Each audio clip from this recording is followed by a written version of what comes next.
Hey everyone, welcome to another segment of Nerd Herders. My name is Rich. I'm Nick. And today we're talking about what we've been up to. So Nick, tell us, what have you been up to? All right, cool. We talked a little bit about one of the things before the show. So, spoilers to you. But Dana and I, we were playing some hardcore, more Star Wars Force Awakens Lego. The Lego Star Wars Force Awakens It's a fun game when it works. Yeah, I got the DLC, and so you get like 4 extra levels. And like I knew like the whole thing about them where they like expanded on things that we didn't know from them, but I didn't really know what. I knew that there was the one where it explained why C-3PO had his like damn red arm, which was like, all right, cool. But you're wondering really how I got my red arm. Yeah, no, not really. But that one was about what I expected. Like it was at the end. It was still kind of like, I had heard that story before because they made a comic after the DLC came out, and the comic sounds much more like the emotional reason why he has it is kind of ruined in the Lego version because like they immediately make like a joke.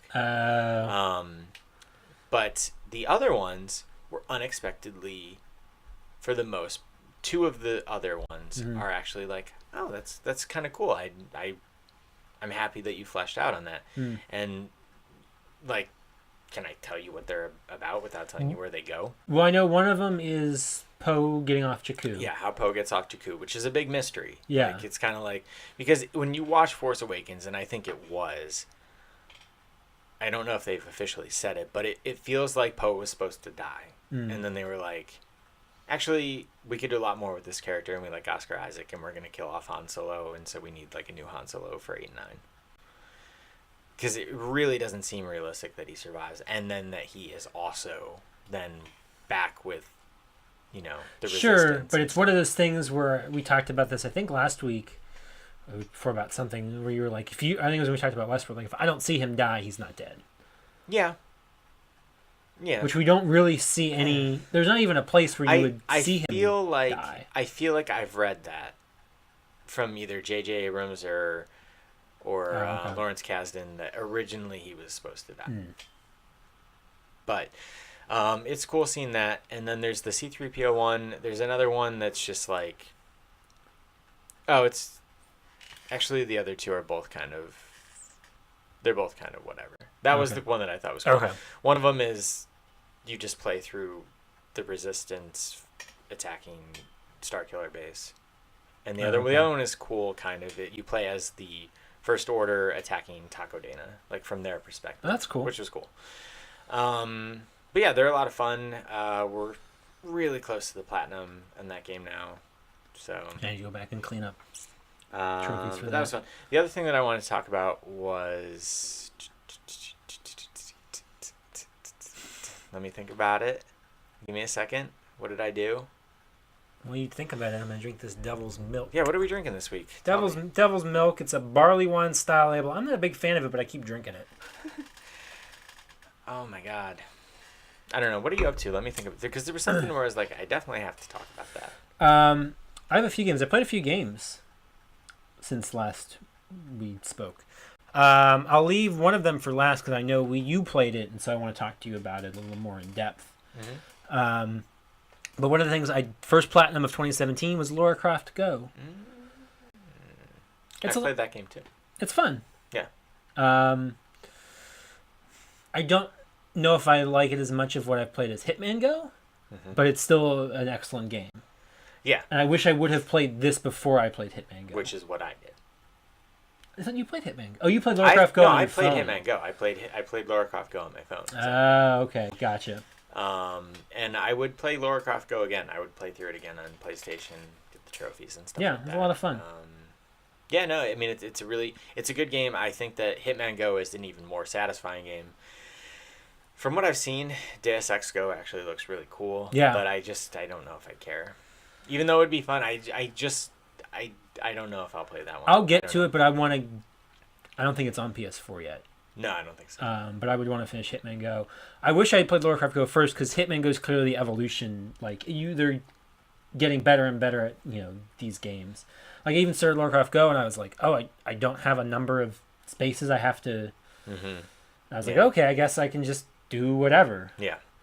But it's really cool. Some of the puzzles are really challenging, and I was sitting on. But I mean, it wasn't too difficult. Yeah, I think personally, Hitman Go is definitely slightly more challenging. It's still not.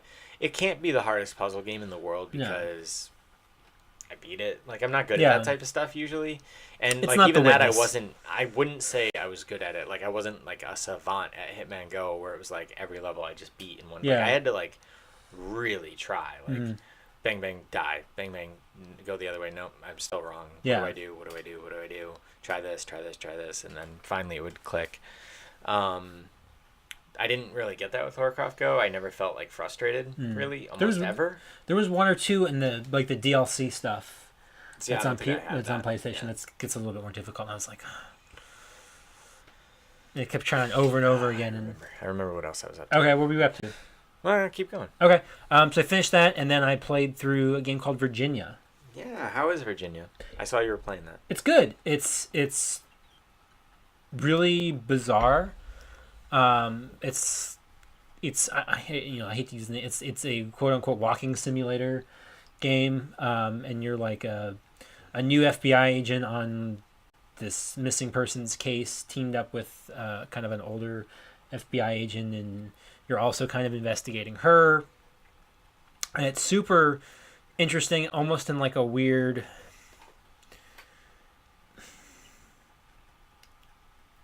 I haven't seen it, but just like a Twin Peaksy kind of like bizarre little town in Virginia, and you're just kind of trying to figure out what's going on, and it's really cool. I think I beat it in like 2 hours, and then an extra hour and a half to replay it for the platinum trophy and stuff.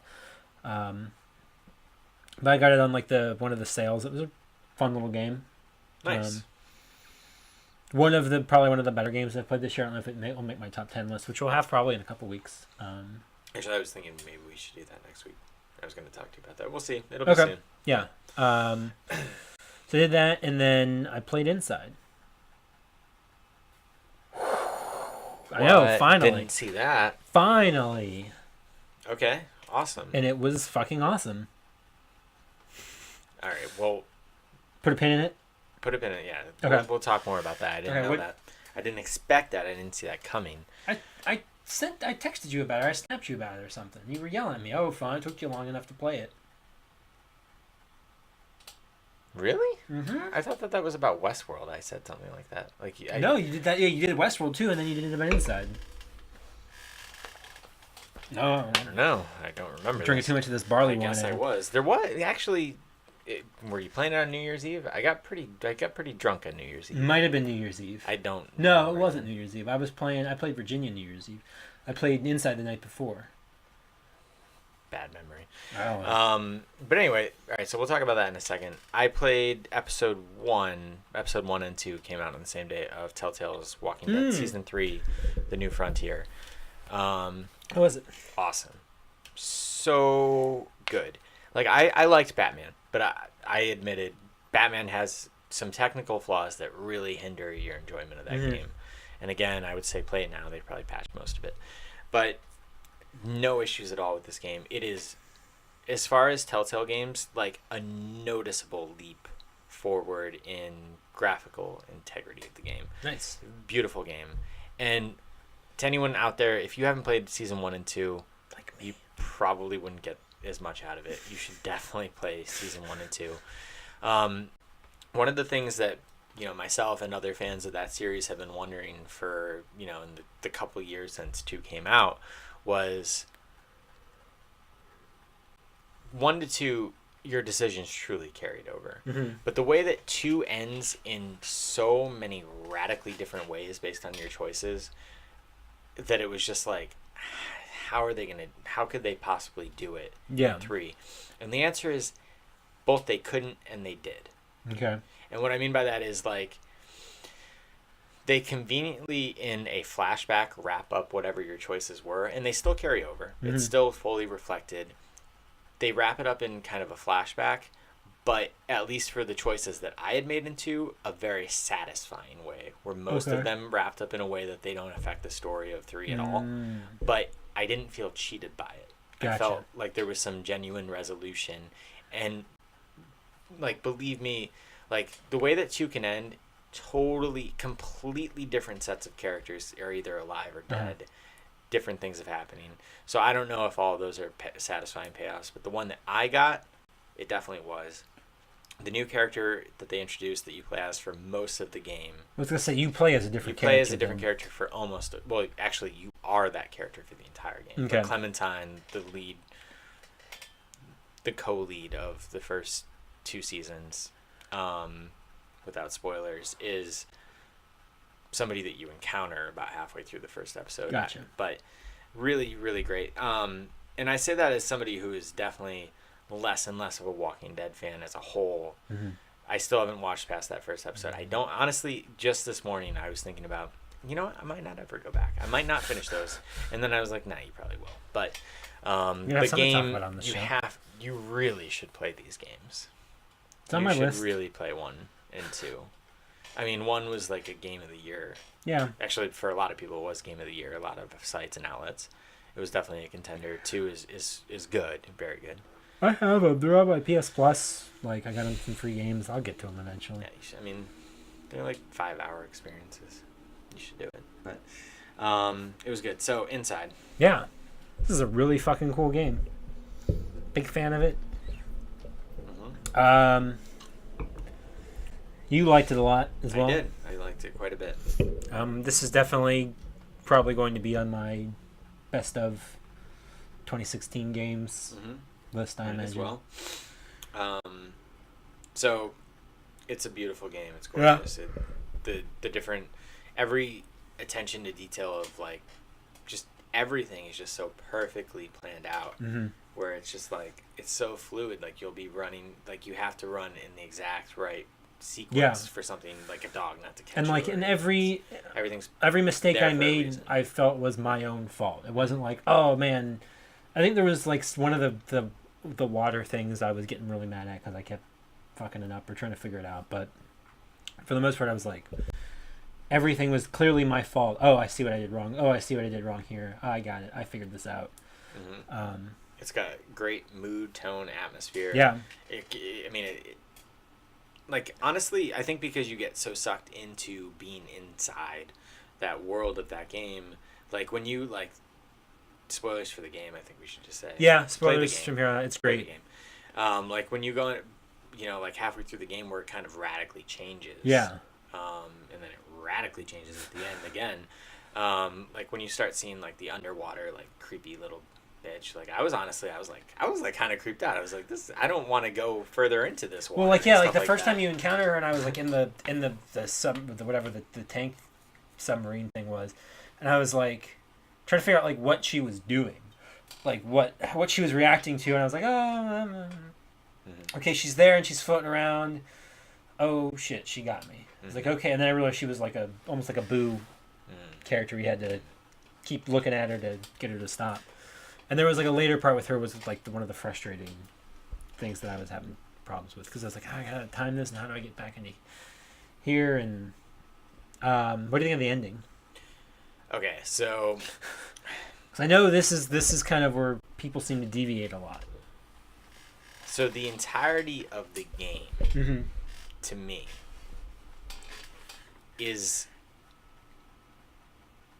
I think that you could look at it from either sex, but to me, I think it is the story of becoming an adult. Yeah, the entire thing, and like there's this so kid many trying like, to escape his. Yeah, like you're trying to and it's like when you're a kid, you're scared of everything. Like encountering a dog for the first time is the scariest thing until it's not. Mm-hmm. And then, like, to me, like, it makes that jump where it's, like, all of us, think about, like, what changes and what you first encounter that really makes the game, at first, even scarier. It's the first time you encounter a girl. When a girl is the first time you encounter it, it's terrifying, and then all of a sudden, it turns out that they're actually not that scary. And then you feel like, once you start liking the other sex, then everything feels like a little bit more weightless, and like that plays into it too. Yeah. And then it's like he enters a workplace setting and goes crazy because you first have to get a job, and it's like everything changes. Yeah. And then like when you start becoming a man, when he becomes a man, it's like you're totally different, and like your body's changing, yeah, and like the whole thing, and that's like all of what it resembled to me. And I thought that was so interesting, and it like follows like each of the major like points of becoming an adult. Like that's to me what like the whole game was about. The end I thought was fantastic. I love when you turn into like fucking like Akira. Yeah, you turn into that thing, and then you go out and then the game just ends. But it's kind of like, to me, that was again like the whole idea of like becoming it's like if you get through all this, like you break through, and it's just like then you're just like you're left just that's what you are. Yeah. Like there's no more, there's nothing else. It was kind of like just like bursting through to get freedom from your family, to get freedom from this, whatever it is, and then you're just there. I mean, I don't know, honestly, I don't know what they had in mind when they made the movie. They haven't really talked about or the game. Yeah. But to me, that's what the game signified. Yeah. There are people who don't like the end. Oh yeah, and like when I took away from this is kind of similar to what it's this kid trying to escape adulthood and responsibilities, and one of two moments in the game really like stand out to me. When you're dropped in and you're suddenly in the line of people, like even for me, like my heart, I was like, oh my god, like this freaking out of like, okay, okay, count the nut, count the like the beats. Okay, we're gonna move, and then the part where you get like the half of the level is underwater from the top, and you like oh, I'm just climbing. You jump up and you realize it's like water's level to the top. It's like this is fucking cool. Yeah. There's a lot of moments like that. Like life's a puzzle, and there's a lot of puzzles in it. Even that part when you drop into line and you start becoming like part of that uniform society that's equivalent to like going to school. Yeah, and it's like it's hitting all those beats that every kid has to hit until you can be unique and different on your own. And you can take it as like that, or as this kid trying to pretend to be an adult. Like when you're getting older, like, oh no, like I'm an adult. Like look at me, I can do everything that. Blah blah blah blah blah. Absolutely. I think it's an incredibly deep game. It just plays just so perfectly. Everything is just so perfectly animated, and I think they did a really phenomenal job with this. I thought Limbo was a good game too. I never did play Limbo. I do want to go back to that. A lot of people, some people just absolutely were floored by Inside. Like Ryan McCaffrey, who did the IGN review, gave it a 10. And if you ever listen to Podcast Unlocked, which you don't have much reason to, every now and then, but he just goes like, you should listen to their thing about the game, and they have totally different ideas about what the game is about than really? We just talked about. So, but it's all interpretation. But he loved but other people think that the game was good, but Limbo was better, or whatever. This game wasn't good, and Limbo was great. I think this game was better than Limbo, as somebody played. But they're both really good. It'll definitely be in my top 10 somewhere. It was definitely one of the better experiences. Almost nothing negative to say about it at all. No, honestly, it's so tight. It's as long as it needs to be. Yeah, it doesn't overstay its welcome. Anytime something was maybe starting to feel a little bit, I was like, okay, cool, this is going for, and then it changes it up. Yeah, it's constantly totally changing or building on itself, where it never feels like it gets old. It's staying fresh, and then it ends when it needs to end. Definitely. Absolutely. Good. I'm happy that you've got to it, and that we'll be able to talk about that, again, when we do our top 10. Yeah, in a week or two, probably. Coming weeks. I would imagine, sometime soon. Probably do a movie and a game one. Yeah, separate again, 1 week. Yeah. Cool. Well, that's what we've been up to. What have you guys been up to? Let us know in the comments below. Or tweet at us. I'm on Twitter at Rich Belson. I'm at Stonks. Channel's on Twitter at OABeer_official. You can find us on Facebook at facebook.com/overbeer. We're on Instagram at over_a_beard. Of course, right here on YouTube at youtube.com/overbeer. But that'll wrap things up for today. So until next time, drink up. Butter me up.